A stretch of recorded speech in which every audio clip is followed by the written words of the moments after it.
বাংলাদেশ থেকে আসা বাংলাদেশি নাগরিকের বক্তব্য, বাংলাদেশের পরিস্থিতি প্রচন্ড উত্তেজনাপূর্ণ। হিন্দু মেয়েরা বাড়ি থেকে বেরোতে পারছে না, এক প্রকার গৃহবন্দী হয়ে জীবনযাপন করছে বলে বাংলাদেশের পরিস্থিতির কথা জানালেন টাটা প্রজেক্ট লিমিটেডের 19 জন কর্মী। এদিন বাংলাদেশ থেকে ভারতে ফিরে আসে হিলি ইমিগ্রেশন চেকপোস্ট দিয়ে। বাংলাদেশ সেনাবাহিনী তাদের স্কট করে হিলি স্থল বন্দরে পৌঁছে দিয়ে যায় বলে সূত্রের খবর।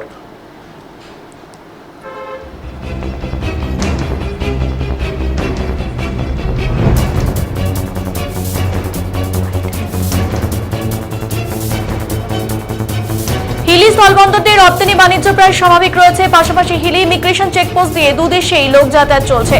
স্বাভাবিক রয়েছে ভারত বাংলাদেশের সীমান্তের হিলি স্থলবন্দর। এদিন ভারত থেকে বাংলাদেশে কাঁচামাল জাতীয় পণ্য রপ্তানি চলছে বলে জানিয়েছেন হিলি এক্সপোর্টার্স অ্যাসোসিয়েশনের সদস্য সুদীপ কুমার মণ্ডল। কোথায় গিয়েছিলেন? ওই মায়ের বাড়ি ঘুরতে গেছিলাম।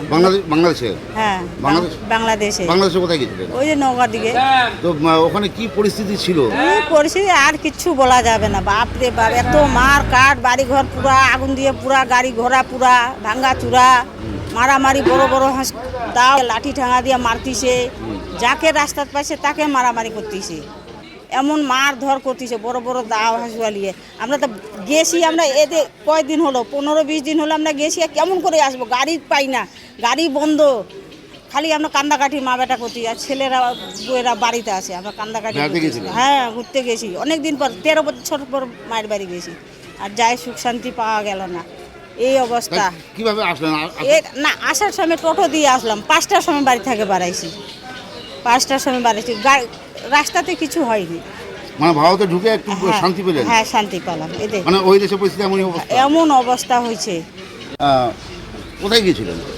ওই মায়ের বাড়ি ঘুরতে গেছিলাম। বাংলাদেশে? হ্যাঁ। অ্যাকচুয়ালি টাটা প্রজেক্টসে এমপ্লয়।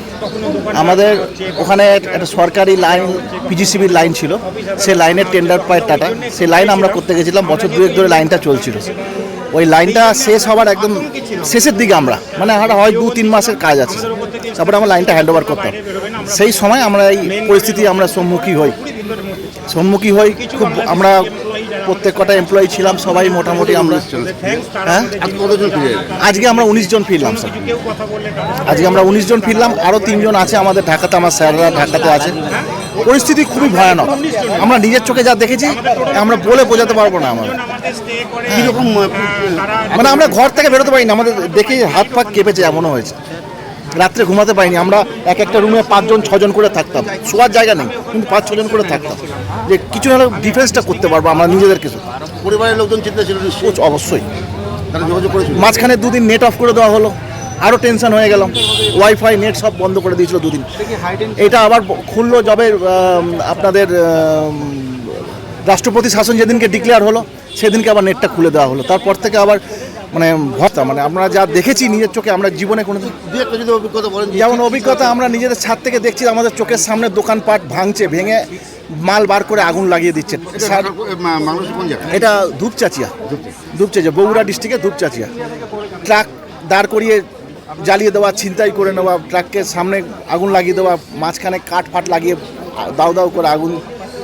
বিরাট অভিজ্ঞতা। এই অভিজ্ঞতা দিয়ে আমি মানে এখানে আপনাদের হয়তো মানে ফিলিংসটা আমি বোঝাতে পারবো না। ওই 2-3 দিন আমাদের যা গেছে, এটা আমরা খুব সহযোগিতা পেয়েছি। মানে সহযোগিতা পেয়েছি বলতে, আমাদের ইন্ডিয়ান এম্বাসি থেকে, আমাদের টাটা প্রজেক্টস ইন্ডিয়ান এম্বাসিকে বলেছেন, তো ওনারা আবার এখানে ওনাদের খুব সাপোর্ট পেয়েছি। আর্মিরা আমাদেরকে এসকর্ট করে নিয়ে এসেছিল, ওখান থেকে নিয়ে এসে বিজিবির হাতে হ্যান্ড ওভার করেছি। বিজিবি হ্যান্ড ওভার করে এখন ইন্ডিয়ান বিএসএফকে আমাদের হ্যান্ড ওভার করেছে।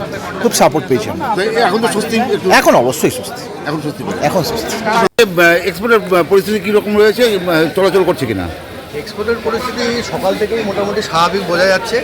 বিএসএফ অফিসাররা 20টা করে গাড়ি ছাড়ার পারমিশন দিয়েছে।